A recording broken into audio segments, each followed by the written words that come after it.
রবিউল আউয়াল চন্দ্রমাস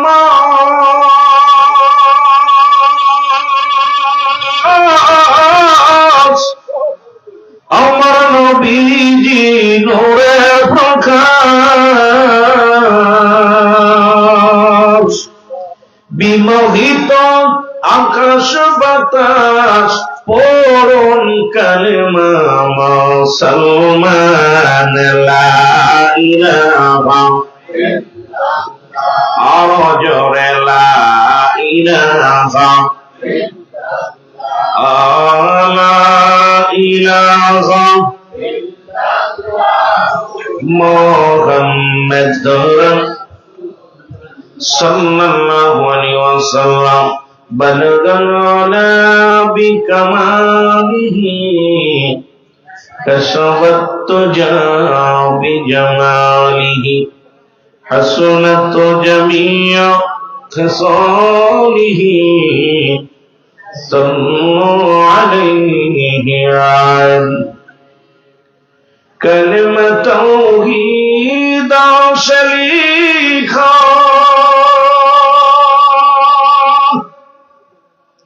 আসে মোহাম্মদ বমতে আকা বন্ধুর পাশে বন্ধু বসা আমার আল্লাহর পাশে হাবিব বসা দেখনা চে কলমাতে বলগনা বি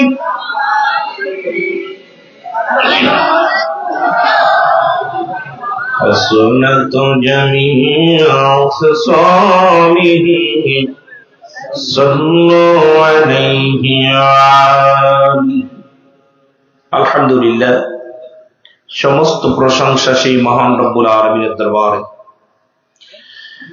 আজকের ঐতিহাসিক আল ইসলাম সুন্নি পরিষদ এর উদ্যোগে আজকের কোলাউড়া গ্রামের সকল মুর্দাগানের ইসলামী সব দোয়ার অনুষ্ঠান।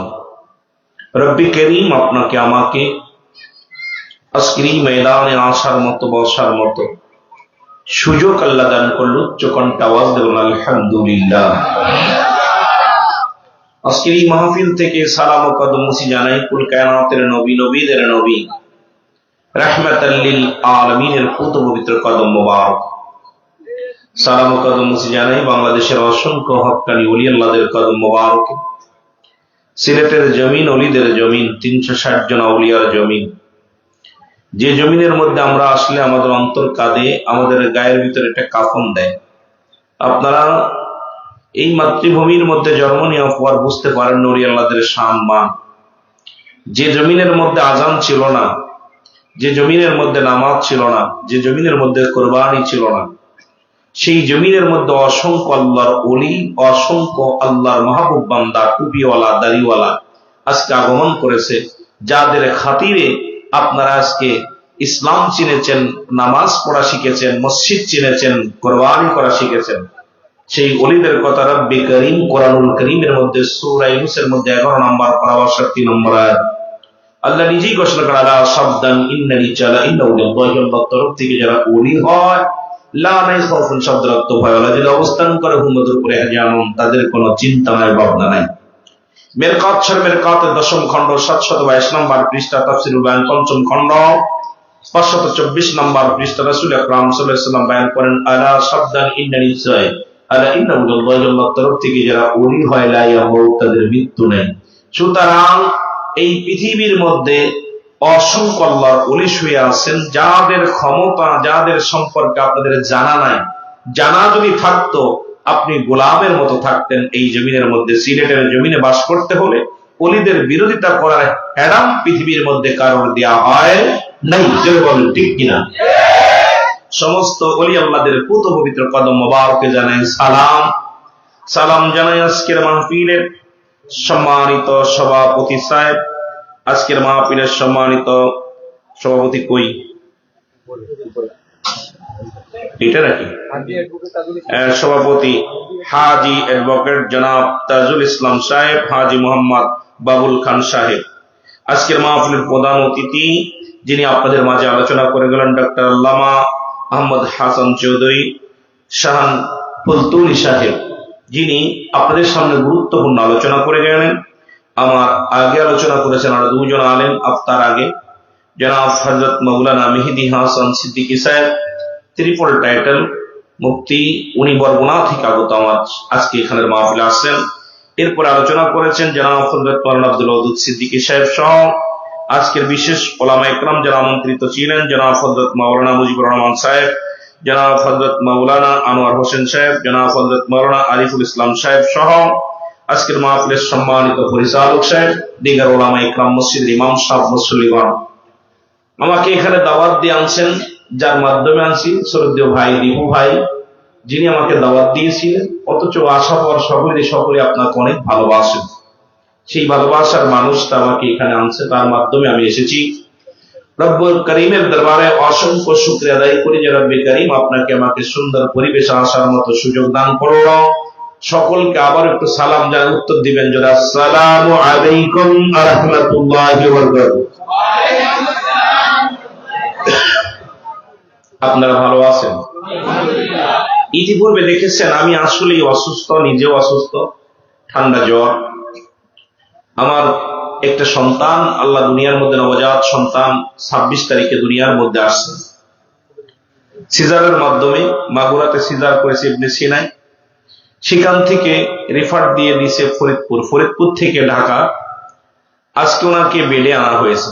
সুতরাং এই 26টা দিন লাইফ সাপোর্ট দিয়া, আইসিইউতে দিয়া সমস্যা, তারা এই 13-14 দিন এর মধ্য দিয়ে এত বড় একটা পরীক্ষা আমার উপরে চলতেছে। এই পরীক্ষার মধ্যে দিয়েও আমি আমার কলিজার টুকরা সন্তান বিবি সব ফেলে তুলে ঢাকায়, গতকালকে মাহফিল ছিল কুষ্টিয়া, সেখান থেকে করে আপনাদের মাঝে এসেছি।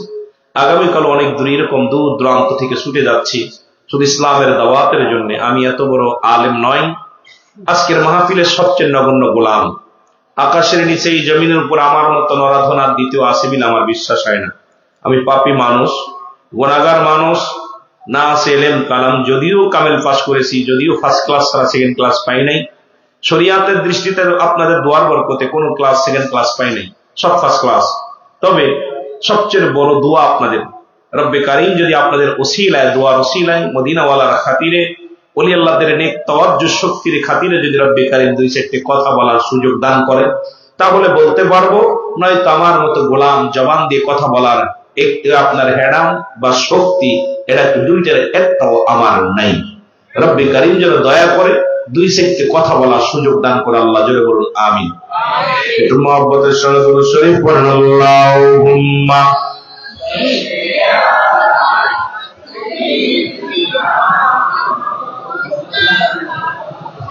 আমার মরণের কদিন আছে বাকি,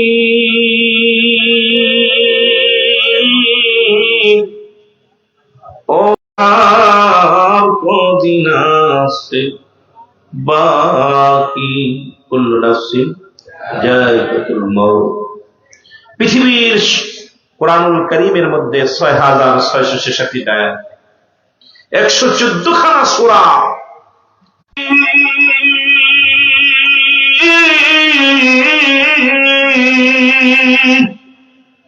পাঠাইলা মরা মারে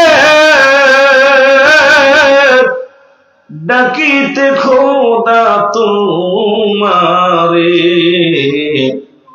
কদিন করছি গোলামি, ও এলাহি আমার মরণের কদিন আছে বাকি, বলো মরণের কদিন আছে বাকি, ও এলাহি আমার মরণের কদিন। তুমি আমায় সবই দিলা, ডাকিতে তোমার খোদা তুমি আমায় সবই দিলা, ডাকিতে তোমার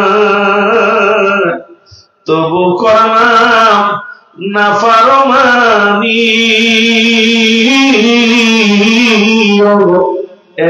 এলাহি আমার মরণের কদিন আছে বাকি, বলো মরণের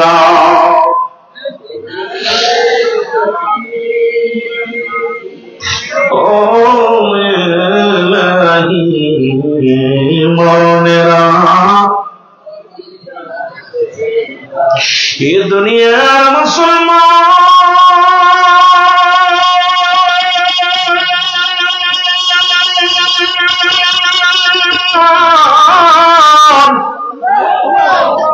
এই পৃথিবীর মধ্যে আসলে একটা সিরিয়াল আছে যার কোন সিরিয়াল নাই রে। দেখা যায় দুনিয়ার মধ্যে দাদা জিন্দা, নাতি নাই, বাবা জিন্দা, সন্তান দুনিয়ার মধ্যে নাই। কখন কে যেন চলে যায়, বাবার কাঁধে সন্তানের লাশ, দাদার কাঁধে নাতির লাশ, ভাইয়ের কাঁধে ভাইয়ের লাশ। কখন যেন আমি আপনি দুনিয়া থেকে চলে যাই। ও মুসলমান, মানুষের মৃত্যু হয় দুইটা টাইমে, একটা হলো রাতের বেলা, একটা হলো দিনের বেলা। দিন শুরু করেছিলাম, মৃত্যুবরণ করি না, রাত শুরু করেছি, মৃত্যুবরণ এখনো পর্যন্ত করি নাই। ফজর পর্যন্ত বেঁচে থাকবো, সকাল পর্যন্ত বেঁচে থাকবো, আগামী দিন সূর্যোদয় হবে কেউ বলতে পারি না। কেন এত বাড়াবাড়ি?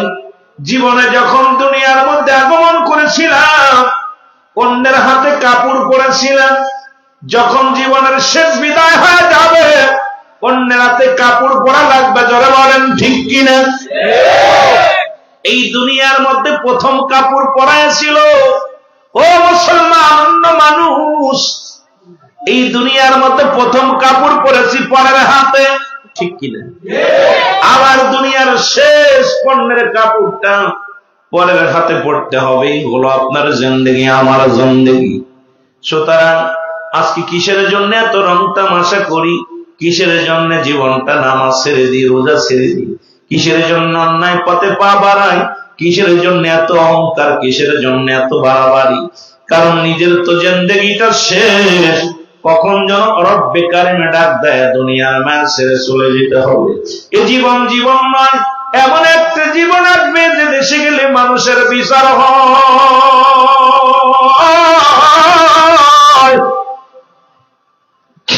যে দেশে গেলে মানুষের হিসাব হয়, যে দেশে গেলে মানুষ আর কোনদিন ফিরে আসে না। আমরা সবাই সেই দেশের যাত্রী। মানুষের তিনটা বিপদ, নাম্বার 1 হলো মানুষের মরণ, নাম্বার 2 হলো কবর, নাম্বার 3 হলো কিয়ামতের ময়দান। যত বড় টাকাওয়ালা হন, যত বড় বাড়িওয়ালা হন, এই তিনটা বিপদ প্রতিটার মানুষের জীবনে প্রথম বিপদ হলো মানুষের মরণ। খোদার কসম করে বলি, ফুলতুলিপ সাহেবকে বেলা ডান পাশে এরকম বসেছিল, তখন আমি সবে মাত্র কামেল কমপ্লিট করেছিলাম। পাশে বসে আলোচনা শুনে দোয়া করেছিল, মাথায় হাত দিয়েছিল। আজকে উনিও দুনিয়ার মধ্যে নেই। এইরকম হাজার হাজার আলেম, হাজার হাজার নেতা, হাজার হাজার পীর মাশায়েখ, আদম নবী থেকে শুরু করে সবার নবী রাহমাতুল আলামিন পর্যন্ত কত পয়গম্বর, কত মানব, কত দানব দুনিয়ার মধ্যে আসলো, কেউ দুনিয়ার মধ্যে নাই। আমিও থাকবো না, চির বিদায় নিতে হবে, এর মধ্যে কোন সন্দেহ নাই। জোরে বলেন ঠিক কিনা? আমার মরণের কদিন আছে বাকি, ও এলাহি মরণের আর কয়দিন আছে, আমার মরণের কদিন আছে বাকি, ও এলাহি আমার মরণের আর ও ইলাহি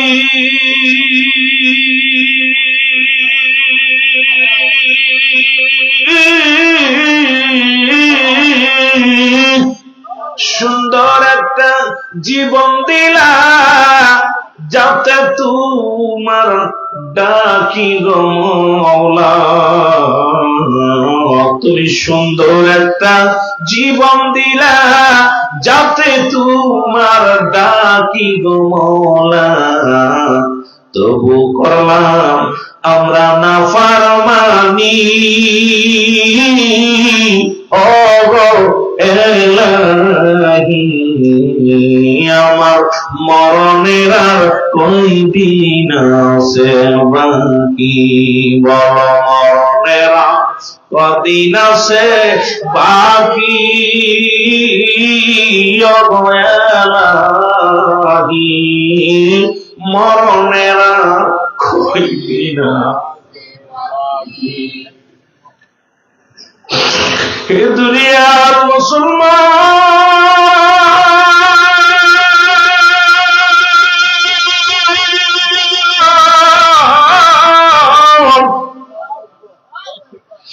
বলতেছিলাম মানুষের জীবনে প্রথম বিপদ হলো মানুষের মরণ। এই মরণের পেয়ালা পান করতে হবে, এর মধ্যে কোন সন্দেহ নাই। আছে পৃথিবীর সব রোগের ওষুধ পাইলাম, কত রোগের ওষুধ পাইলাম, এই মরণ রোগের ওষুধ কেউ আবিষ্কার করতে পারে নাই। সমস্ত মাকলুকাত, পৃথিবীর সব মাকলুকাতের মরণ আছে, স্রষ্টার মৃত্যু নাই, সৃষ্টির মৃত্যু আছে। সবকিছু যেতে হবে ফিরে সেই সৃষ্টিকর্তা আমার রব্বে কারিমের দরবারে। মরণের কথা বলতে গেলে বড় কষ্ট হয়। আল্লামা মুফতি আমজাদ আলী সাহেব একটা কিতাব লেখো, এই কিতাবটা যা বললেন দুনিয়ার মানুষ শোনো, মানুষ যখন সাধারণ মৃত্যুবরণ করে 70টা তাতা উঠে গায়ের চামড়া জবাই না করিয়া উল্টো দিকে টান দিয়া লবণ আর মরিচ লাগায় দিলে যতটুকু যন্ত্রণা হয়। এখন আমরা অনেকেই মরণকালে দেখি চোখ দুটি বড় বড় হয়ে গেছে, দেখেছি মরণের সময় পায়খানা করে দিছে, মরণের সময় জিহ্বাটা বড় হয়ে গেছে। আরে কত মানুষ মরণের সময় জিহ্বাটা বড় হয়ে যায়, কত মানুষ মরণের সময় পায়খানা প্রস্রাব করে দেয়, কত মানুষ মরণের সময় মুখটা বেঁকা হয়ে যায়, এক অঙ্গ পড়ে যায়। এই মানুষটার মরণ কত কঠিন হয়। এই মরণের পেয়ালা পান করতে হবে, কোন সন্দেহ নাই। রব্বে কারীম আমাদের মরণের যন্ত্রণা সহজ করে দিও। জোরে জোরে চিল্লায় বলা যাবে না আল্লাহু আকবার। এ আমার ভাইয়েরা, আমার বন্ধুরা, আজ হোক কাল হোক, দুদিন পর হোক দুদিন আগে হোক, এই মরণের পেয়ালা পান করতে হবে। চিরদিন থাকার জায়গা না। ফিরআউন, নমরুদ, কারণ যারা খোদাই দাবি করেছিল, যারা এই দুনিয়ার মধ্যে কতই না তাকাব্বুরি করেছিল। আপনাদের মহল্লার মধ্যে কত মানুষ যাদের ভয় এলাকার মানুষগুলো থরথর করে কাঁপত। এরা মুসলমান মোল্লাদের ভয়ে বিশ্বাসটা ঘর থেকে বাইর হতে পারত না। এক দলের ভয়ে আর এক দল ঘর ছাড়া হয়েছে। ও মুসলমান শুনে নাও, আজকে তারা কোথায়? যাদের ভয়ে তোমরা থরথর করে কাঁপত, আজকে তারা দুনিয়া থেকে বিদায় হয়ে গেছে। কেউ কবর উপরে যে কুত্তা শেলে পায়খানা করে, কারোর কবর উপরে গরু ছাগলে পায়খানা করে ঘাস খায়। কবর থেকে খেদানোর মতো ক্ষমতা আল্লাহ দেয় না। এই গ্রামের চেয়ারম্যান বলেন, মেম্বার বলেন, কত দামি দামি মানুষগুলো মারা গেছে, তার কবর উপরে গরু ছাগলে ঘাস খায়, কুত্তা শেলে পায়খানা করে। কবর থেকে খেদানোর মতো ক্ষমতা যদি না হয়, কিসের এত মস্তানি, কিসের এত বাহাদুরি, কিসের এত জমিদারি? সুতরাং তোমার মস্তানি চলবে না, তোমার ধন সম্পদ নিয়ে বাড়াবাড়ি করা চলবে না। ওই কবর আমার একমাত্র ঠিকানা। ওই মরণের পেয়ালা পান করতে হবে, কিয়ামতের ময়দানে দাঁড়াইতে হবে। এই চিন্তায় ভাবনা আপনার আমার মনে রাখা করার দরকার আছে কিনা। আমার মরণ আসিবে কখন কেউ তো জানি না। আমার এই আমি চলে যাব, আমায় তোমরা ভুইলা যাইও না। আমি চলে যাব, আমায় তোমরা না। আমার মরণ আসিবে কখন কেউ তো জানি না। আমার মরণ টাকা পয়সা দালান কোটা যাহা করেছি, সব কিছু ফেলাইয়া আজি একাই চলেছি রে। আমি সব কিছু ফেলাইয়া আমি যাবার কালে ভেবে দেখি আমার কেহ নাই। আমি যাবার কালে ভেবে দেখি আমার মরণ আসিবে কখন কেউ তো জানি না।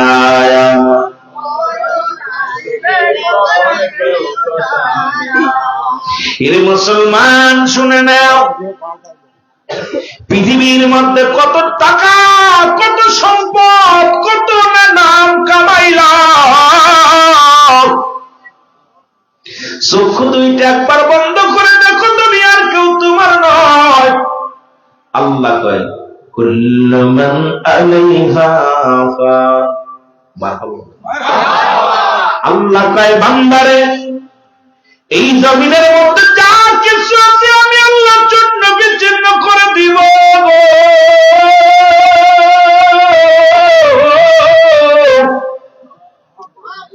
ঘোষণা কার? কুল্লু মান আলাইহা ফান। সব শেষ করে দিবে কে? আমি সিদ্দিকী ঘন্টা অনেক আলোচনা করে শেষ, ময়দান শেষ। রব্বে কারিম আপনাকে আমাকে পাঠাইছে দুনিয়ার মধ্যে। কিছুদিন খেলাধুলা করার পর, আমরা ছোট্টবেলা খেলাধুলা করছি দেখি বাচ্চারা, আপনারা করছেন কি জানি না, তবে আমি খেলেছি ছোটবেলা।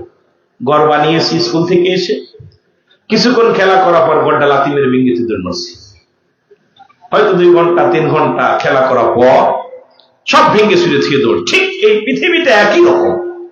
আমি আপনি 40 বছর, 50 বছর, 60 বছর জিন্দেগি খুব আনন্দে ঘোরাঘুরি করতেছি।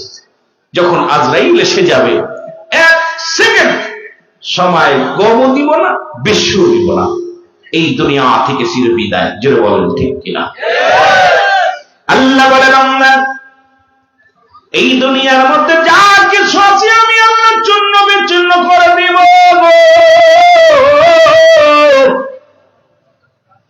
এই জমিনের 3 ভাগ পানি, 1 ভাগ মাটি। পাহাড়ি অঞ্চলের মানুষেরা শোনো, ওই পাহাড়ের দায়িত্ব আছে হযরত ইলিয়াস আলাইহিস সালাম। এখনো পর্যন্ত জিন্দা আছে খিজির আলাইহিস সালাম। একজন নবী দুনিয়ার মধ্যে আগমন করবে, তিনি হলো হযরত ঈসা আলাইহিস সালাম। মুসলমান জান্নাতের মধ্যে এখনো একজন জীবিত আছে, নাম হলো হযরত মুসলমান। শোনো ও মুসলমান, এখনো জান্নাতের মধ্যে এখনো একজন ব্যক্তি মুসলমান জীবিত আছে। মুসলমান বাবারা আমার, দিলের কান্ডা লাগা শোনো, সব কিছু চূর্ণ বিচ্ছিন্ন করে দিবে আমার আল্লাহ। 3 ভাগ পানি, 1 ভাগ মাটি। আল্লাহ কই বান্দা এই জমিনটাকে আমি চূর্ণ বিচ্ছিন্ন করে দিব।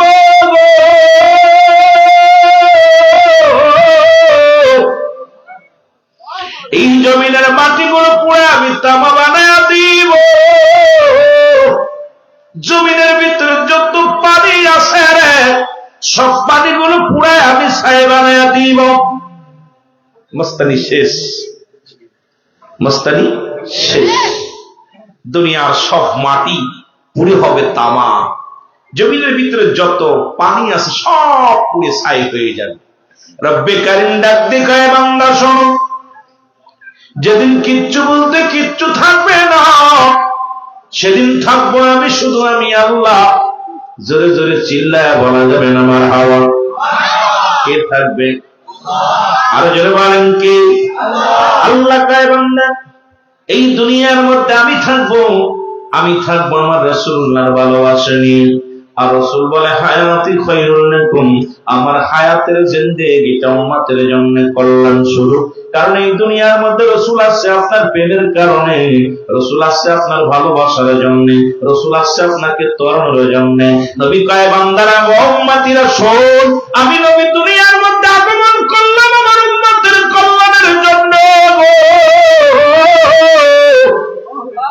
হায়াতি খায়রুল লাকুম, আমার উম্মতের সঙ্গে কথাবার্তা বলতে পেরেছি, উম্মতের সঙ্গে চলাফেরা করেছি, উম্মতের সঙ্গে উম্মত যেমনি সংসার ধর্ম করে এমনি আমি সব কিছু করেছি। সুতরাং এই রাসূল আছে আপনার আমার কল্যাণের জন্য, মঙ্গলের জন্য। আবার নবী কয় উম্মতিরা রে ওফাতি খায়রুল লাকুম, আমার ওফাত তো আমার ইন্তেকাল উম্মতের জন্য কল্যাণ স্বরূপ।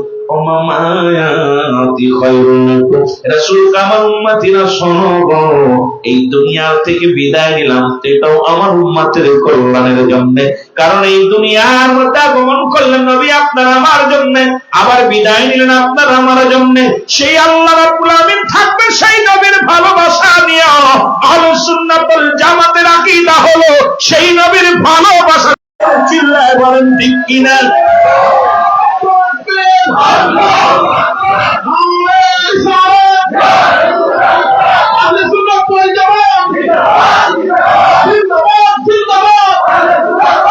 হয়েছে দেখা যায় ইমানের চাইতে ভোটের দাম বেশি। বলেন ঠিক কিনা? ওনার কথাটা উনি এমনি বলে নাই, বাঁচাও ইমান বাঁচাও দেশ সাহেব কেবলা। কারণ আমরা যে ইমান বেঁচে ফেলবো এটা রাসূল বলে কিছু অনেক আগে, নবীজি বলে গেছে এটা সাহেব কেবলার কাছে, আল্লাহর ওলিদের কাছে আসে এলহাম, নবীদের কাছে আসে ওহী। আর এই জন্য বলছে দেশও বাঁচাইতে হবে, ইমানও বাঁচাইতে হবে। কারণ ইমান হলো আমার প্রতিটা মানুষের মাপকাঠি। ইমান যদি না থাকে ওর জীবনটাই বরবাদ। জোরে বলেন ঠিক কিনা? হঠাৎ করে আমি বললাম ভাইয়ের তাকবীর শুনে আমার এই কথাটা মনে পড়ে গেল, রাসূলের কথা। রাসূল আজ থেকে কত বছর আগে বলে গেছে যেমন একটা জামানা আসবে। এবছর আমরা দেখলাম আমাদের দেশে কিছু দাড়িওয়ালা টুপিওয়ালা, কথা বুঝেননি, এরা এমন ভাবে কথা বলছে যা ইমানের ভিতরে পড়ে না, কোনো মুমিনের ভিতরে পড়ে না, কোনো মুসলমানের ভিতরে পড়ে না। এখন আপনি বলতে কোরআন গেল কইয়েন তা আছে, কোরআনের মধ্যে এখন এই তওবার মধ্যে 6 নাম্বার আয়াত। আবার অনেক মুফতি আছে, তো পণ্ডিতগিরি আছে, অনেক পণ্ডিত। আমি ওদিকে যেতে পারবো না, আমাকে সাবজেক্ট দিছে ভাইজান একটু কবর হাসরের কথা বললে সেটা আটকে গেছে। যেহেতু আমার আসার কথা ছিল 10টায়, এরপরে প্রায় 11টায়, এরপরে বাজছে 12টা। আমি অপেক্ষায় থাকতে থাকতে মোটামুটি সময় শেষ করছি। চিন্তা করছি আমার শ্রোতারা থাকলে হয়। এখন দেখি শ্রোতাদের ভিতরে প্রেম আছে, আলহামদুলিল্লাহ, মাশাআল্লাহ বলেন না। এখন সূরা তওবা 6 নাম্বার আয়াত। হাফেজ আছে নি? কোনো হাফেজ সাহেবরা পড়বেন। আল্লাহ বলে হাবিব আপনার কদমের মধ্যে কিছু অমুসলিম, আপনার নবীজি বলতেছে, আল্লাহ বলতেছে হাবিব আপনার কাছে অমুসলিমেরা যাবে। যদি কোনো ব্যক্তি সাহায্য চায় সাহায্য দিবেন, যদি কোনো ব্যক্তি নিরাপত্তা চায় নিরাপত্তা দিবেন, যদি কোনো ব্যক্তি নিরাপদ স্থানে পৌঁছায় দিতে বলে পৌঁছায় দিবেন। সাহায্য চাইলে দিতে হবে, এটা ঘোষণা কার? যেন বলেন আল্লাহ। এখন তারা তো এই জামানার মধ্যে আপনারা শুনলে কষ্ট পাবেন। যখন গোরগোবিন্দর সেলারা যারা ছিল, তখন শাহজালাল ইয়ামানি যখন 360 জন আউলিয়া নিয়ে আসলেন, উনি ইয়ামেন থেকে মক্কা মদিনা জিয়ারত করে, রাসূলুল্লাহ রওজা জিয়ারত করে ইয়ামেন হইয়া ভারতবর্ষ হইয়া সিলেটের জমিনে আসলেন। পাহাড় নগর এগুলো নদী নালা অতিক্রম করে উনি আসার খবর শুনে গোরগোবিন্দ ঘোষণা করে দিলেন যে তোমরা শুনে নাও, এই সিলেটের জমিনে কোন দাড়িওয়ালা টুপিওয়ালা, দাড়িওয়ালা শোন, ভালো করে শুনে নিবে বাবা, ইতিহাস পড়তে হবে। এই জন্য আমি মাঝে মাঝে একটা গান গাই, ইতিহাস পড়ে মোরা জানলাম ওই গণেছে ইসলাম। যদি বলেন ঠিক কিনা?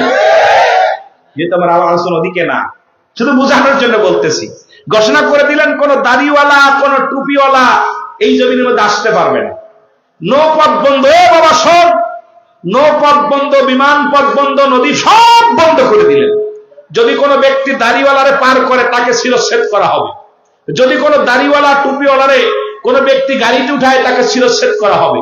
যদি কোনো ব্যক্তি দাড়িওয়ালা টুপিওয়ালাকে কোন বিমান যোগে সিলেটের জমিনে আনা হয়, তাকে হত্যা করা হবে। নির্দেশ কার? জোরে বলেন কার? কার খায় মুসলমান হয়েছে? সব করা ভালো করে শুনেনি বাবা।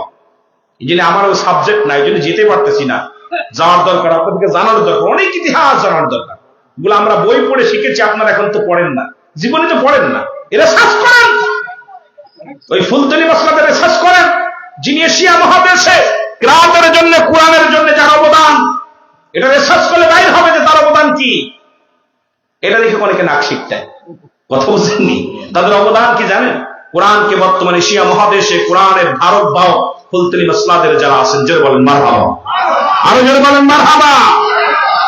কষ্ট পাচ্ছেন নি? এশিয়া মহাদেশে, শুধু বাংলাদেশ না। কিন্তু আমরা তো বাড়ির খবর রাখি না। বাড়ির খবর রাখি কেউ? বাড়ির খবর তো রাখি না, ঘরের খবর রাখার দরকার আছে না? এগুলো জানার দরকার, এদের জানাবেন। এই জন্য আমি অনেক সময় বলি, বক্তাগুলো যারা আসে তাদেরকে জানতে বলবেন, যারা এই সমস্ত নিয়ে রিসার্চ করে, তাদের গবেষণা করে। শাহজালাল ইয়ামিনী আসলেন 360 জন আউলিয়া নিয়ে। তখন নৌপথ বন্ধ, উনি ওই আপনার ওই কোথায় সুরমা নদীর কিনারে এসে দাঁড়ায় গেলেন। দেখে রাস্তাঘাট হাঁটতে হাঁটতে এসে কাশির বন দিয়া, জঙ্গল দিয়া, পাহাড়ের কোল দিয়া, এত কষ্ট করে এই বড় বড় পাহাড় অতিক্রম করে উনি আসলেন। পাহাড়ের মধ্যে পাথরের আঘাত খেয়ে 360 জন আউলিয়া নিয়ে উনি আসলেন। আসার পর রব্বে কারিমের ইশারা হয়েছে, সিলেটের জমিন চালু করতে হবে, সিলেটের জমিনে ইসলামের দাওয়াত দিতে হবে। এই জমিনের মধ্যে অগাছা আবর্জনা ভরে গেছে, এখান থেকে এই আবর্জনা সরাইতে হবে। গরু কবিদের জন্য ছুটে আই শাহজালালের নির্ভীক সৈনিকেরা, কতল কর গোবিন্দরই মুর্দা গুন্ডা খানা। জোরে বলেন ঠিক কিনা? শাহজালালের পাক ভূমিতে যারা আসলো ভাগ বসাতে, শাহজালালের পাক ভূমিতে যারা আসলো ভাগ বসাতে, পরে আবর্জনা কতল করে সুন্নিয়াতের ফসল ফলা। ছুটে যায় শাহজালালের নির্ভীক সৈনিকেরা, ছুটে যায় ফুলতলি বাবার নির্ভীক সৈনিকেরা। জোরে বলেন ঠিক কিনা? আবর্জনা তাড়ানোর জন্য নিয়ে আসলেন, রাখার জন্য না। যখন আসলেন তখন নদীর কিনারায় বসে 2 রাকাত নামাজ পড়লেন। নামাজ পড়ে রাখতেছে, রব্বে কারিম আমাকে তো তুমি পাঠাইলি, সারায় আসলাম, এখন ওই নদী পার হবো কেমনে? আমি যাবো কেমনে? আমার ঠিকানা তো ওখানে, আমার মঞ্জিল ওইটা, যাবো কেমনে? রব্বে কারিম ইশারা করলো, শাহজালাল টেনশন করো কেন? তুমি তো আমার দিনের দাওয়াত, মদিনাওয়ালার দাওয়াত দিতে আইছো। তোমার ঘাড়ে কি? ওনাদের সাথে থাকতো যায় নামাজ, আর আমাদের কাছ থেকে এখন খালি মোবাইল। দেখেন এখন আগেতে বাড়ি মেহমান বাড়ি যায় চাইতো কি? আগে চাইতো যায় না, বলতো ভাইজান ওযুর পানি দেন, যায় নামাজটা দেন। আর এখন বাড়ি দেয় কয় ওয়াইফাই আসেনি, লাইনটা দেন। ঠিক কি না? লাইনটা দেন, লাইনটা দেন। আর হলো চার্জার দেন, কারণ চার্জ হয়ে গেছে, টিপতে টিপতে চার্জ শেষ। এখন আর যায় নামাজও চায় না, পানিও চায় না, কারণ তো নামাজেরই প্রয়োজন নাই, মোবাইল নিয়ে ব্যস্ত। জোরে বলেন ঠিক কিনা? খালি আপনারা না আমরা হুজুররাও, কথা বুঝলেন? খালি আপনারা না, আমরাও টিপতে টিপতে মোবাইলের চার্জ শেষ করে ফেলেছি, কথা বুঝলেন? শাহজালালের ব্যাগের ভিতর থেকে যায় নামাজ বাইর করছে। আহা, তারা সফরে বাইর হতো, সাথে যায় নামাজ ছিল তাদের সঙ্গী। যায় নামাজটা কান্দে, নামাজটা শেষ করার পর রব্বে কারিম ইশারা দিল, শাহজালাল যায় নামাজটা ছেড়ে দাও, ছেড়ে দাও। পানির মধ্যে ছেড়ে দিছে। 360 জন আউলিয়া যায় নামাজে ভর করে পার হয়েছে। সুবহানাল্লাহ। কয়জন পারবেননি? নৌকা ডুবে যায়, জাহাজ ডুবে যায়, লঞ্চ ডুবে যায়। কিছুদিন আগে আরিচার ঘাটে ফেরি ডুবে গেছে, কথা বুঝছেন? টাইটানিস জাহাজ বানাইছিল, অহংকার করছে আমার টাইটানিস জাহাজের এক টুকরা কাঠ ভাঙবে না। আল্লাহ দিছে একদম সাইজ করে, ওটা কথা বুঝছেন? দিছে সাইজ করে, কিন্তু শাহজালালের নামাজের সাইজ করে নাই। এটার এত পাওয়ার, এত ক্ষমতা, যেটার উপরে ভর করে একজন নয়, দুজন নয়, 360 জন আউলিয়া এই জমিনের মধ্যে এসেছিল। জোরে বলেন মারহাবা। শুধু তাই নয়, আসার পর যখন আজান দিছে, আল্লাহু আকবার,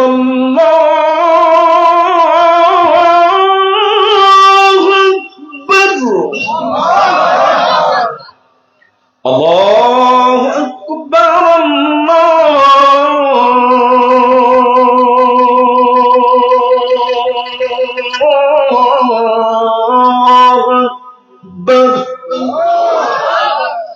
আশহাদু আল্লা ইলাহা ইল্লাল্লাহ।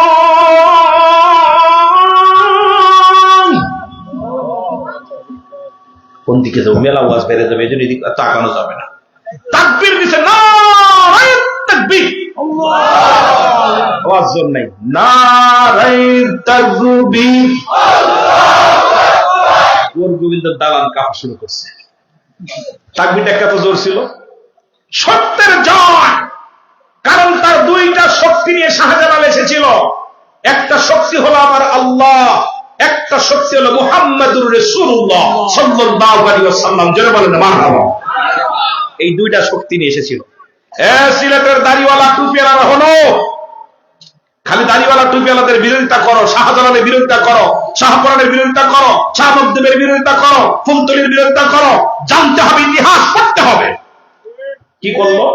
তাকবীর দিয়া দালান, আজান যেই দিছে, আজানের ধ্বনিতে মুখরিত হয়ে দালান খসে পড়ে গেছে। জোরে বলেন না মারহাবা। গোবিন্দ চিন্তা করে কাম সারছে, মুসলমানদের বোমা দিয়ে ফাটছে। দেখছেন নি? মুসলমানদের বোমা হলো নারায়ে তাকবীর। যারা বলেন নারায়ে তাকবীর, শব্দের অর্থ হলো উচ্চ আওয়াজ আল্লাহর জন্য তাকবীর দাও, উচ্চ আওয়াজে আল্লাহর জন্য তাকবীর দাও। ইমানিরা, ইমানদার এত জোরে তাকবীর দিচ্ছে, সঙ্গে সঙ্গে দালান পেশা পড়ে গেছে। এবার শুধু তাই নাই, শাহজালাল ভয় পেয়ে গেল, কাম সারছে, যাবো কই? পলাইতে হইলা সবকরা আপনার কিরা গোবিন্দ যে যাবো কই? তদ্রূপ আমার জবানদের দরিয়াল্লাদের কথা না বলি, আল্লাহর দরবারে আমি জবাব দিতে পারবো না। কারণ এই বাংলাদেশে তো নবীর আসেন নাই, নবী সাহাবীর আসেন নাই। আচ্ছা, আল্লাহর ওলিরা যাদের মাধ্যমে ইসলাম পেয়েছি, তাদের দুইটা কথা হলো বলা লাগবে। জোরে বলেন ঠিক কিনা? আরো জোরে বলেন ঠিক কিনা? আমার বাবারা, শাহজালাল ইয়ামানি তখন আপনারা বুঝে নেবেন সব। আমি কাউরে আঘাত করতে চাই না, কারোর গীবাত করতে চাই না। এমন নির্যাতন নিপ্রান্ত শুরু করলো, দাড়ি টুপি মাথায় দিলেই সে রাজাকার, দাড়ি থাকলেই সে ব্যক্তি হত্যাকারী। এই দাড়ি টুপি দেখলেই গোবিন্দের শত্রু। তাদেরকে জেলখানা, কয়েক প্রচন্ড জেলে নিয়ে তাদের ওই গোবিন্দর জেলখানা ভরে ফেললো। এত পরিমাণ মানুষের জায়গা নাই ঢুকানো, এত পরিমাণ মুসলমানদেরকে ঢুকানো হলো। আর মুসলমানদের গরম পানি নাকের ভিতর দিয়া নির্যাতন এত নিবৃত করা হলো, যতক্ষণ পর্যন্ত তাদের স্রষ্টাকে এক স্রষ্টা মেনেছিল ততক্ষণ পর্যন্ত নির্যাতন করা হয়েছে, যতক্ষণ পর্যন্ত তাদেরকে দ্বিতীয় খোদা বানানো হয়েছে, তাদেরকে ছেড়ে দেওয়া হয়েছে। এরকম নির্যাতন চালানো হলো।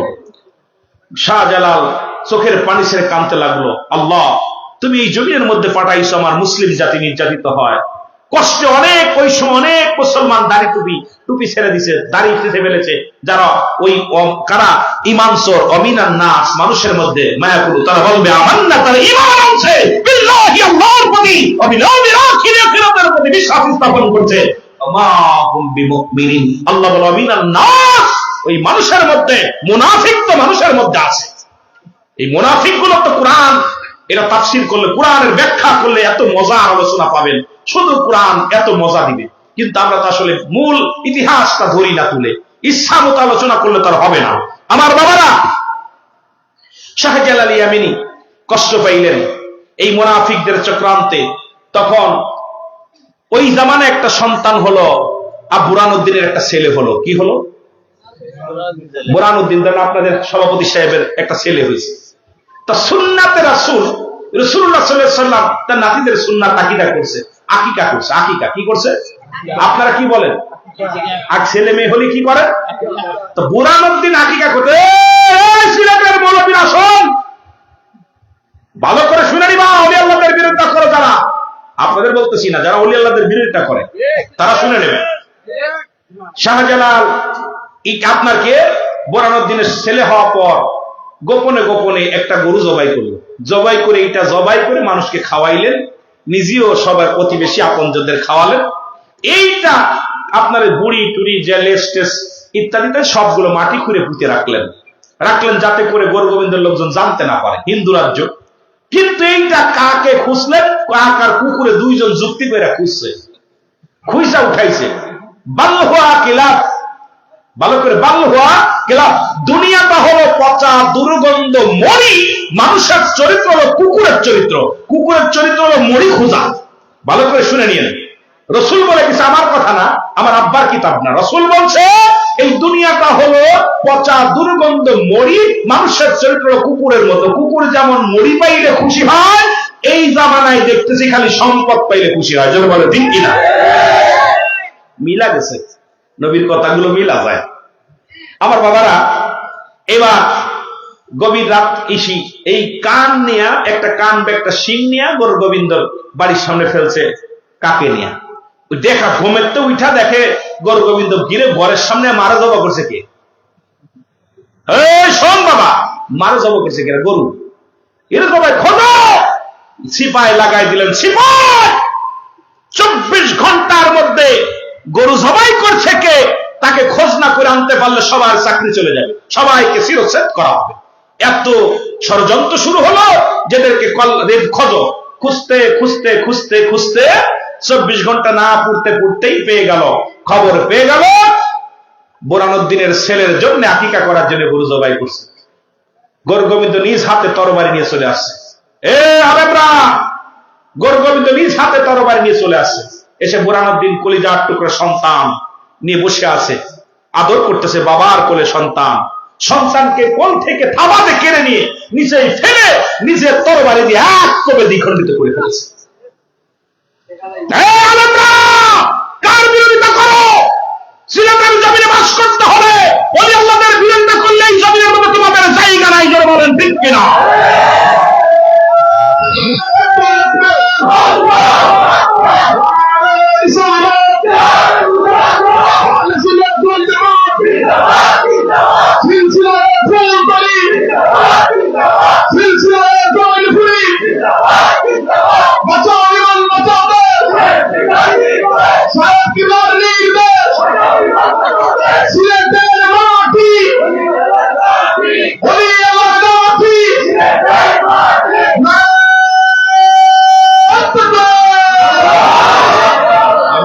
যুবকদের দেখে কথাটা বলতেছি, আব্বারে দরকার নেই, ওলি আল্লাহ মানার তোর দরকার নেই, কিন্তু বিরোধিতা করিস না। বিরোধিতা করিস না, তোর ভালো লাগবে দরকার নেই। আমি বলতেছি না তোর পীরের কাছে যাইতে হবে, কিন্তু বিরোধিতা করিস না। বাবা মা জন্ম দিছে, হয়তো ভালোবাস, কারণ বাবা মা সবচেয়ে বড় ভূমিকা পৃথিবীর মধ্যে আনার জন্য বাবা মায়ের ভূমিকা ছিল বড়। যেটা বলেন ঠিক কিনা? ইসলাম চিনার জন্য তাদের ভূমিকা ছিল বেশি, এই জন্য তাদেরকে অসম্মান করো না, এই জন্য কথাটা বলতেছে। তখন উনি শাহজালাল কদমে চলে গেলেন। শাহজালাল বললেন, এত এই জামানা চলতেছে, এখন ওদের রাজত্ব। রব্বে কারিমের কাছে সেদিন দোয়া করেছিল, রব্বে কারিম, আমি আমার সন্তানের বিচার চাই না, আমার কলিজার টুকরা সন্তানের বিনিময়ের জন্য এমন একটা দিন যেন আল্লাহ তুমি এই জমিনের মধ্যে এনে দাও, যেন পৃথিবীর মধ্যে বাংলাদেশের জমিনে সবচেয়ে বেশি গরু কুরবানি হয়। সুবহানাল্লাহ বলেন, বেশি পশু কুরবানি হয়। জোরে বলেন না মারহাবা। দোয়া করেছিল, আজকে আমার একটা পশু কুরবানি করার কারণে আমার ছেলেটা কুরবানি হয়ে গেছে। আমার ছেলের জন্য দোয়া করি, আল্লাহ তাকে তুমি নাজাত দাও, আর এই জমিনের মধ্যে যেন হাজার হাজার গরু কুরবানি হয়। রব্বে কারিম ওলি আল্লাহ দোয়া কবুল করেছে, আর আজকে বাংলার জমিনে সবচেয়ে বেশি কুরবানি সিলেটের জমিনে। সিলেটের মানুষ বেশি লন্ডন, আমেরিকা, এক একজন 10টা 15টা 20টাও জবাই করে কুরবানিতে। খালি একটা দিনে না, প্রতিবারই কুরবানি করে, কারণ এদেরকে লন্ডন বাংলাদেশের দ্বিতীয় লন্ডন বলে সিলেটের মানুষকে। যদিও গরিব মানুষ আছে, তবে বাংলাদেশে যেখানে যাবেন কয় দ্বিতীয় লন্ডন হলো সিলেট, ঠিক কিনা? আপনাদেরকে লন্ডন বলা হয়, লন্ডনই বলা হয়। তা সুতরাং এই লন্ডনের জমিনের মধ্যে যে পরিমাণ গরু জবাই হয়, এটা বাংলাদেশের অন্য জেলায় হয় না। এই দোয়া কি কবুল হয়েছে? যারা গরুর গোশত খাবা আর অলিদের বিরোধিতা করবা, অলিদের বিরোধিতা যারা করবে, ওদের এক পিস গরুর গোশত খাওয়ার অধিকার নেই। এক পিস গরুর গোশত খাবি না, গরুর গোশত খাবা আর নাকশাটা অলিদের বিরোধিতা করবা, এটা চলবে না। এই জন্য বাবা, আল্লাহর ওলিদের সম্মান করো, তাজিম করো। আমার পর রাগ করতেছেন? রাগ করতেছেন? আমি আপনাদের সত্যটা বলে গেলাম, এখন মানা না মানা আপনাদের ব্যাপার। এই জন্যে এই জমিনটা ধন্য, সিলেটের জমিন। ও সিলেটের জমিন রে, তুই যে বড় খাঁটি রে, তোর বুকেতে আছে গো শুয়ে অনেক আউলিয়া। বলেন তোর বুকেতে, আরো জনে বলেন, ও সিলেটের জমিন রে, তুই যে বড় খাঁটি রে, ভালোবাসি তুই যে বড় খাটি রে তোর বুকেতে শুয়ে আছেন অনেক আউলিয়া বল তোর বুকেতে শাহজালাল শাহ পরাণ শাহ বদরপুরি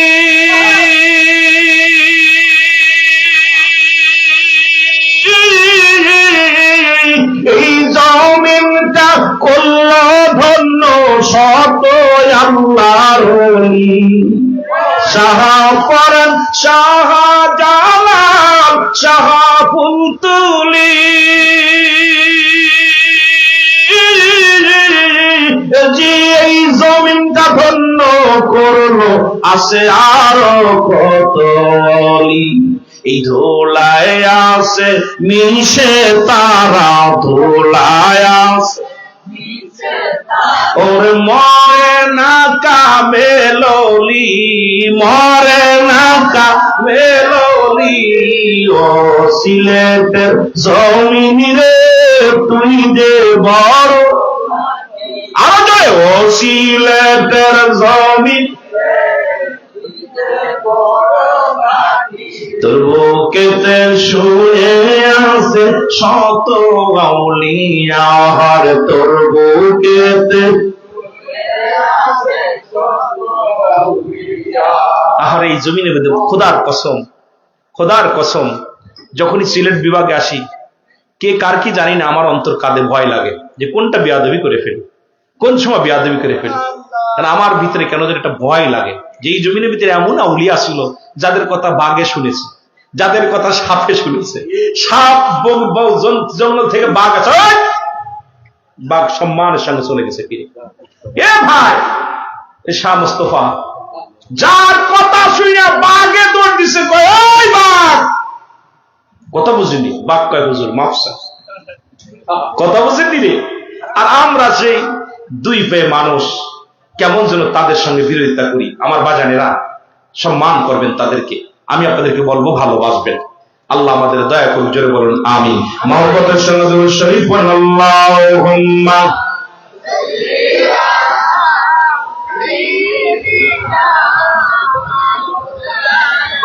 একটা মিনিট ওয়া দায়ালি সাইয়্যিদিনা এ দুনিয়ার মুসলমান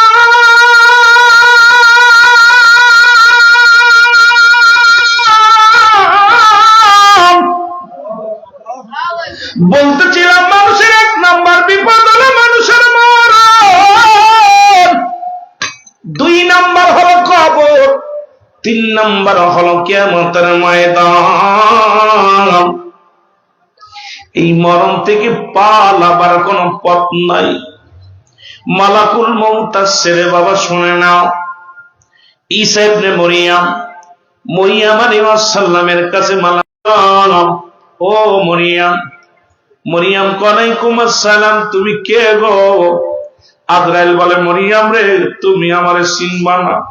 এই দুনিয়ার মধ্যে আমি এমন একজন দানব যা প্রতিটা মানুষের পুত্রে। মরিয়ম ডাক দিয়ে কয়, মালাকুল মউত রে, তুমি কেন আসছো আমার কাছে? বলে, আপনাকে নিয়ে যাওয়ার জন্য। পরে মরিয়ম আলাইহিস সালাম ডাক দিয়ে কয়, মালাকুল মউত আজরাইল, একটু অপেক্ষা করো, আমার কলিজার টুকরা সন্তান বাইরে আসে, একটু কথা বলবো। পরে মরিয়ম আলাইহিস সালাম বর্ণনায় বিনয় করেন আজরাইলকে। আজরাইল কয়, মরিয়ম রে, সময় না, তুমি কি জানো না আমি সবার জান কবজ করার জন্য জমিনের মধ্যে আসি না, একমাত্র ইমানদারের রূহটা বাইর করার জন্য। ইমানদার যাদের জন্য রব্বে কারীম জান্নাত নির্ধারিত করে রাখছে, তাদের জান্নাতের রূহটা বাইর করার জন্য জমিনের মধ্যে আসি গো। ও মরিয়ম, প্রস্তুতি নাও, তুমি মালাকুল মউত আমি তোমার নেওয়ার জন্য আসি। মরিয়ম আলাইহিস সালাম ডাক দিয়ে বলে, আজরাইল,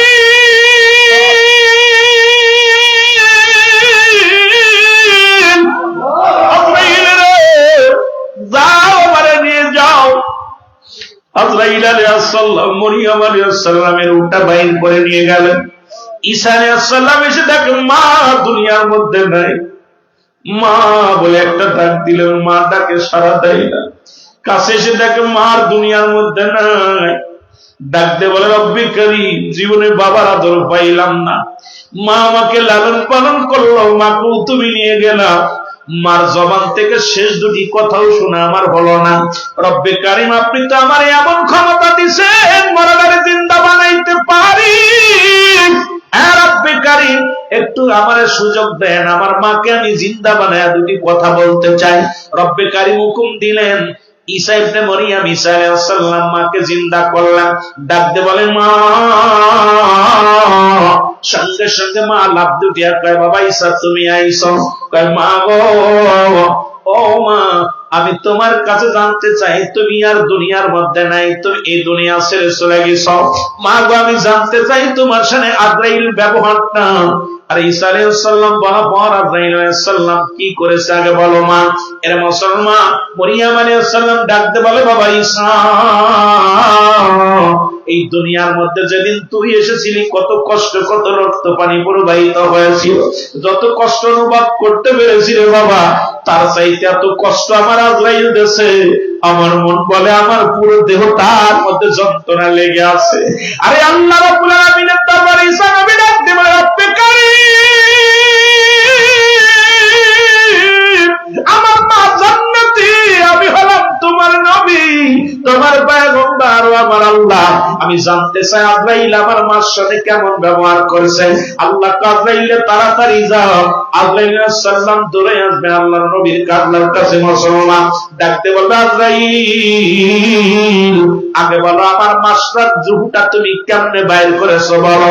আজরাইল ডাকতে কয়, হুজুর আপনি জানেন না আমি এত বড় দানব, এই পৃথিবীর মধ্যে আমার থাকে পা, মাথা থাকে আসমানের মধ্যে, তামাম পৃথিবীর পানি যদি আমার গায়ে ঢেলে দেওয়া হয় একটু পানি জমিনের মধ্যে পড়ে না, আমি এত বড় দানব নবী, এই পৃথিবীর মধ্যে সব রূহ বাইর করার জন্য আসি না, ইমানদারের রূহটা আমি বাইর করি যেমন আটা গুলাইয়া খামির বানাইয়ের ভিতরে একটা চুল বলে টানতে অনাসে টানতে বাইর করলে যেমন অনাসে বাইর হয়ে যায়, ইমানদারের রূহটা আমি এইরকম অবিকল এইরকম নি।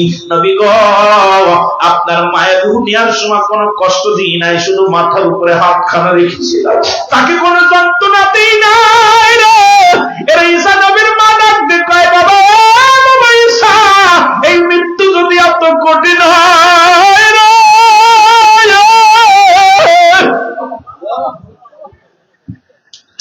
আরে আমি মরি, আমার দেহটা জ্বলে, সমস্ত গায়ের মধ্যে যেন, আমার গায়ের মধ্যে যেন যন্ত্রণা রে। আমার মন বলে আমি জীবিত মানুষের গায়ের চামড়া খুলে দিছে, এত যন্ত্রণা আমার দেহের মধ্যে লাগে। আরে ডাকতে মরিয়ম আলাইহিস সালাম ডাকতে কয়, বাবা ঈসা, এই সহজ মৃত্যুটা যদি এত কঠিন হয়, ওই যাদের মরণের কালে পায়খানা করে দেয়, প্রস্রাব করে দেয়, তারা এই দুনিয়ার মধ্যে তাদের আছে বাইর হয়ে যায় রে। কত মানুষের জানাজা পড়াইলাম, কত মানুষের দাফন করাইলাম, কত মানুষের কাপন পরাইলাম রে। দেখেছি মরণের পরে রে, ওই মরণের পরে যখন মায়ের গোসল করাতে গিয়েছি দেখছি পায়খানা করে দিছে, প্রস্রাব করে দিছে। কদিন আগে এক চাচা মারা গেছে, আমি গোসল করতে যাই, আরে বাবা আমাকে বলে, রুলামিন তুমি গোসল করাও, যা দেখে সব দুনিয়া তো বড় বড় হয়ে গেছে, এত চেষ্টা করলাম সব দুনি বন্ধ করার জন্য পারি না রে। আল্লাহ আল্লাহ,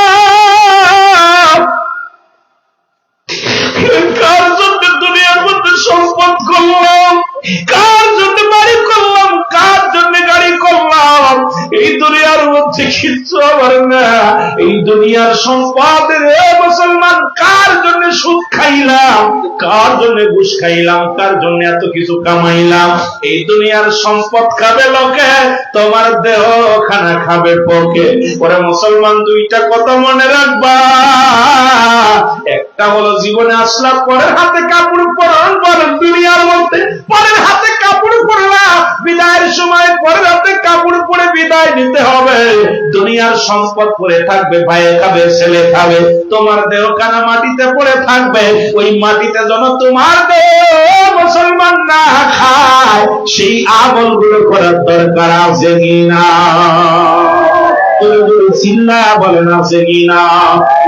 আজ না হয় কাল তুমি যাইবা কবরে, যাবার বেলায় দেখবে চেয়ে গো তোমার সবই রইল। আরো জোরে বলেন, যাবার বেলায় দেখবে চেয়ে গো তোমার সবই রইল। তোমার দাদাই গেছে, বাবাই গেছে, কেউ আসলো না ফিরে। দাদাই গেছে, বাবাই গেছে, কেউ আসলো না ফিরে। তোমার তো যাইতে হবে রে, যেদিন আজরাইল আসিবে তোমার। ও ভাই আজ না হয় কাল তুমি, আজ না হয় কাল যাইবা কবরে, যাবার বেলা। আরো জোরে বলেন, যাবার বেলা দেখবে চেয়ে গো তোমার সবই রইল পড়ে। যাবার বেলা ঘর করলা, বাড়ি করলা, সবই যাইবা ছেড়ে। জায়গা করলা, জমি করলা, সবই যাইবা ছেড়ে। যেদিন আজরাইল ধরা দিবে রে, ভাই ভাই, যেদিন আজরাইল ধরা দিবে, বলো আজ না হয় কাল তুমি, আজ না হয় যাইবা কবরে, যাবার বেলা দেখবে চেয়ে গো তোমার সবই রইল। আহা, একবার হিসাব করে মিলা। মাঝে মাঝে বড্ড ভয় লাগে ভাই। চার বিয়ারি যখন বাড়ি রাস্তা দিয়ে যায়, কত মসজিদের পাশে চার বিয়ারি পালকি অপেক্ষা করতেছে। এতে বসে আছেন সকালবেলা, মসজিদ থেকে কে যেন চার বিয়ারি পালকি বাইরে করছে। আপনার আমার জিন্দিগি, আমার এইটা বড় ভয় লাগে। এই বলল রুহুল আমিন সিদ্দিকী মারা গেছে, কত রাত 10টার সময় রুহুল আমিন সিদ্দিকী মারা গেছে। বলে মরহুমের জানাজার নামাজ আগামীকাল সকাল 10টায় হবে। আরে আমার নামটা পরিবর্তন হয়ে গেছে, রুহুল আমিন আর কেউ বলে না। মরহুমের জানাজা কেউ বলে না অমুক মারা গেছে, বলে মরহুমের জানাজা। কয় মায়ের জানাজা কখন হবে? সকালে হবে। ছেলে বলবে মায়ের, বউ বলবে মায়ের, ভাই বলবে মায়ের, সবাই বলবে মরহুম। আমার কিসের জিন্দেগি, এত এত ফালাফালি কিসের? আমার যখন এটা চিন্তা করি মনের ভিতরে বড্ড কষ্ট হয়। দেখবেন আমার ভাই তাজা বলতে অমুক সাহেব মৃত্যুবরণ করার সঙ্গে সঙ্গে বলে মরহুমের জানাজার নামাজ। একই ভাইকে সেকেন্ডের ভিতরে নাম পরিবর্তন। আপনাদের বলেন যে অমুক গ্রাম নিবাসী, অমুকের বাপ, অমুকের ছেলে আজ রাত 8টায় ইন্তেকাল করছে, ইন্না লিল্লাহি ওয়া ইন্না ইলাইহি রাজিউন। বলে কি বলে না? এবার মরহুমের জানাজার নামাজ আগামীকাল সকাল 10টায় হবে। কি বললো মরহুমের? বলে কি যে সর্দার সাহেবের লাশ। এ বাবা কয় বলে ইমাম সাহেবের লাশ, মুফতি সাহেবের লাশ। কোন ইমাম সাহেব, মুফতি সাহেব, নাম কাম সব শেষ। নিঃশ্বাসটা বন্ধ হওয়ার সঙ্গে সঙ্গে আপনার জিন্দেগি শেষ। এটা হলো আমার আপনার জিন্দেগি। কোন মানুষ যদি এটা চিন্তা করত, এই মানুষটা ঘর দরজা কিচ্ছু করতে পারতো না। যেটা করে নাই কে? করেছে আপনার আপনার মক্কা থেকে, মদিনা থেকে উত্তর দিকে একটা মহাকামা আছে, আলেকজান্দ্রিয়া সিটি শহর বলা হয়। এর ভিতরে বাদশাহ জুলকারনাইন যাকে শোয়ানো হয়েছে, বাদশাহ জুলকারনাইন মৃত্যুর আগে লিখে গেলেন আমার হায়াত সীমিত। বাঁচলেন হলো পৃথিবীর মধ্যে 1600 বছর বাঁচছিলেন। কত বছর? কথা বলেন না, কত বছর? 1600 বছর বেঁচে গেলেন। উনি বলেন আমার হায়াত সীমিত। আমি যে ভুলটা করেছি, যদি আগে জানতাম আমি এত হায়াত সীমিত, তাহলে আমি খোদা তাআলার বন্দেগীর মধ্যে লিপ্ত থাকতাম, আমি আর দুনিয়া চিন্তা করতাম না। আর আমি বাঁচি কয়েক 60 বছর, 50 বছর, 40 বছর। চিন্তা করছেন? 1600 বছর। কত বছর? 1600 বছর। আমরা 60 বছর বাঁচি, ওরে বাবা মেলা বাঁচছে। 80 বছর, 60 বছর বাঁচলে কত বাঁচছে? আমি খালি আশ্চর্য হয়ে যাই যে জিন্দেগিটা কি করতেছি, মিশে মিশে কাটায় দিলাম। মহব্বতের সঙ্গে দুরূদ শরীফ পড়েন আল্লাহুম্মা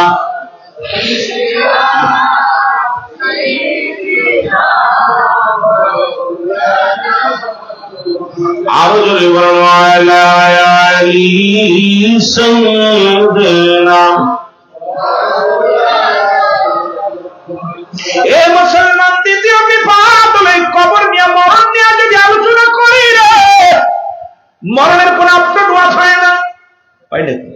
মরণের বিকল্প কিছু আছে? বলেন যে আছে কেউ? মরণের কোন আপটু আটু ওয়াজ চলে না, নাই। মরণ মরতে হবে, আর বিকল্প বিকল্প কোন ওয়াজ আছে? কথা বল না কেন? দুনিয়ার মুসলমান গভীর মনোযোগ। মানুষের প্রথম বিপদ মরণ, দ্বিতীয় বিপদ হলো কবর।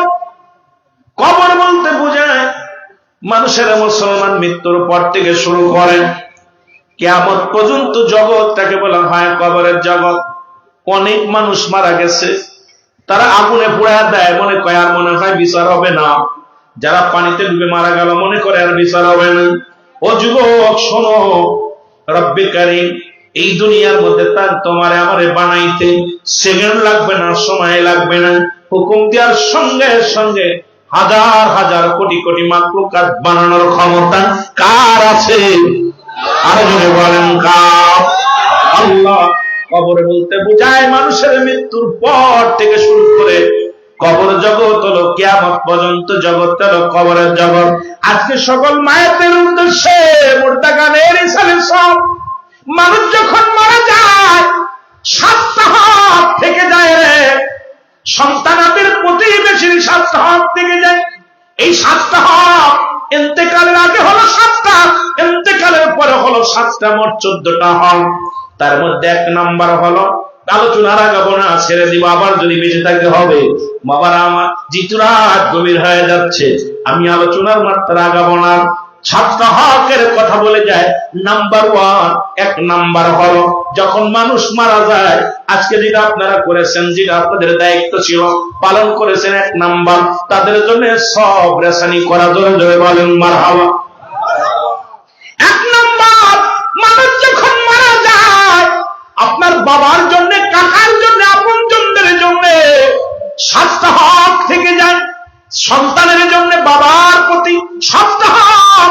আপনার আব্বা কবরে শুয়ে আছে, আপনার মা কবরে শুয়ে আছে, 7টা হক আপনি যদি আদায় না করেন, রব্বে কারীম আপনারে ছাড়বে না, রব্বে কারীমের দরবারে ধরা পড়ে যাবেন। আপনার আব্বা মা আপনার প্রতি ভালোবাসা থাকবে না। কিয়ামতের ময়দান, কঠিন বিচারের ময়দানে যেদিন দাঁড়াবেন, বাবা মা আপনাকে চিনবে না।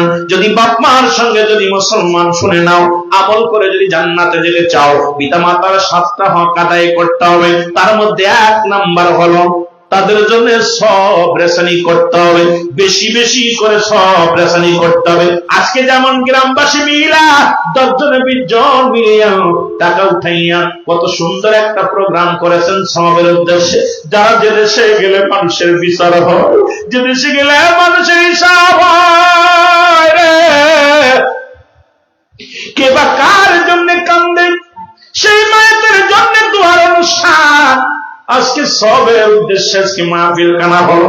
1 নাম্বার তাদের জন্য সব রেশানি করা, 2 নাম্বার তাদের জন্য মাগফিরাত কামনা করা।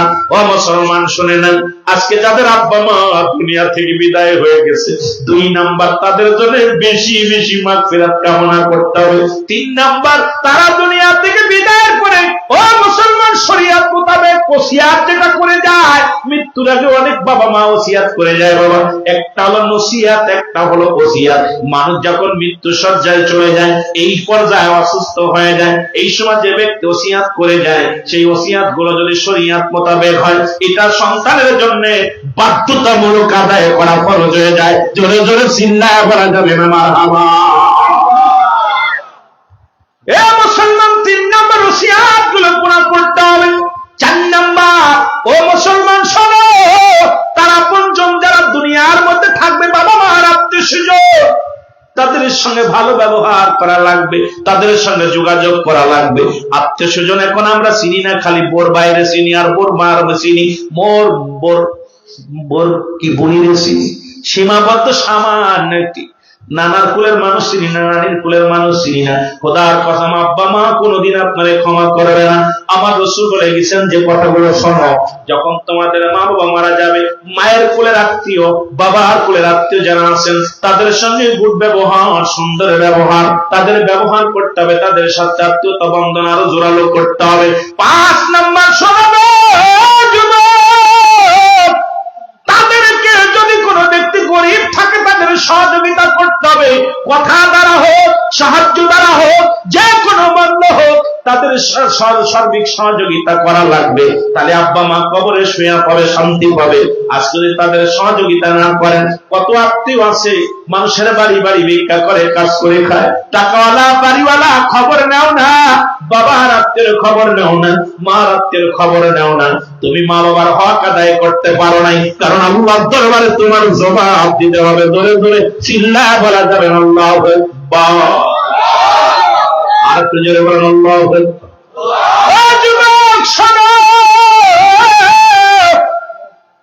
7 নম্বর হলো সদা সর্বদাই তাদের কবরটা জিয়ারত করা লাগবে। এখন যারা আজকে গ্রামবাসী মিলে এত সুন্দর একটা আয়োজন করেছেন, বরপ্রাণটা ভরে গেছে যে সমস্ত মায়াতের অমুসলমান শুনে নাও, এই কুলাওড়া গ্রামের সকল মুর্দা গানের হিসাবে সব আরে কেবা কার জন্য কান্দে, কুলাওড়ার মানুষগুলো বাবার জন্য চোখের পানি পড়ে, মার জন্য চোখের পানি পড়ে, যারা কবরে শুয়ে আছে তাদের জন্য চোখের পানি পড়ে। এই অনুষ্ঠানটা করতে পেরে আপনারা খুশি না বেজার? আর যদি বলেন খুশি না বেজার? সুতরাং এই সপ্তাহ যদি তুমি আদায় করতে না পারো, আল্লাহর দরবারে আল্লাহর আদালতে তুমি ধরা পড়ে যাবা। বাবারে আমার, এই জন্য বেশি বেশি করে কবরস্থানে যাবেন, দোয়া করবেন। ওই কবর বলতে মানুষের শেষ জীবন, যে দেশে গেলে মানুষের বিচার শুরু হয়ে যায়। মুসলমান নিজে কামাই করতে পারে না, নাম্বার 1 নেক আমল, আব্বা মা যা করে দিছে এটা হলো নেক আমল। নাম্বার 2 সদকায়ে জারিয়া, যারা দুনিয়ার মধ্যে দান ধ্যান করলো, মসজিদ মাদ্রাসা স্কুল কলেজ পৃথিবীর মধ্যে ভালো কাজের সহযোগিতা করলো, এই সদকায়ে জারিয়া। নাম্বার 3 হলো নেককার সন্তান, এমন সন্তান দেখে গেছে দাঁড়ায়া প্রস্রাব করে বসে করতে পারে না, এই সন্তানগুলো ডাক দিয়ে বলে রব্বিরহামহুমা কামা রব্বায়ানি সগীরা, রব্বিরহামহুমা কামা রব্বায়ানি। ওরে আমি যদি যাই গো মারা, আমি যদি যাই গো মারা বিদেশের মাটিতে, লাশটাই আমার পৌঁছাই দিও মায়েরি কোলেতে, ওরে লাশটাই আমার পৌঁছাই দিও। আরো জোরে বলেন, লাশটাই আমার পৌঁছাই দিও। জন্মের পরে যে কোলেতে রাখছে আমার মা,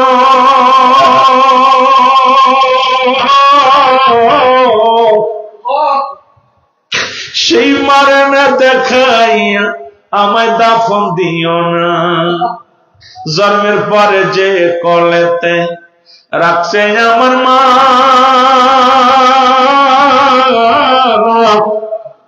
সেই মাকে না দেখাইয়া আমায় দাফন দিও না। মায়ের মুখটাই আমার দেখলে পারে, মায়ের মুখটি আমার দেখলে পারে শান্তি পাবো কবরে, লাশটাই আমার পৌঁছাই দিও মায়েরই কোলেতে, রে লাশটাই আমার। ওরে আমি মতো নাই কেউ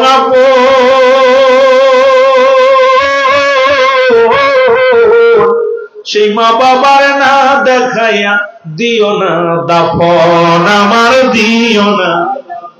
মায়ের মুখটি আমার দেখলে পারে, মায়ের মুখটি আমার ওরে শান্তি পাবে কলি যায়, লাশটাই আমার পৌঁছাই দিও মায়েরই কোলেতে, রে লাশটাই আমার। চাচি বলো, খালা বলো, মায়ের মতন যতদিন মা থাকে ধরায় কাঁদবে সন্তানের আশায়, রে সন্তানের আশা। খালা বলো, ফুফু বলো, তোমার মায়ের মতন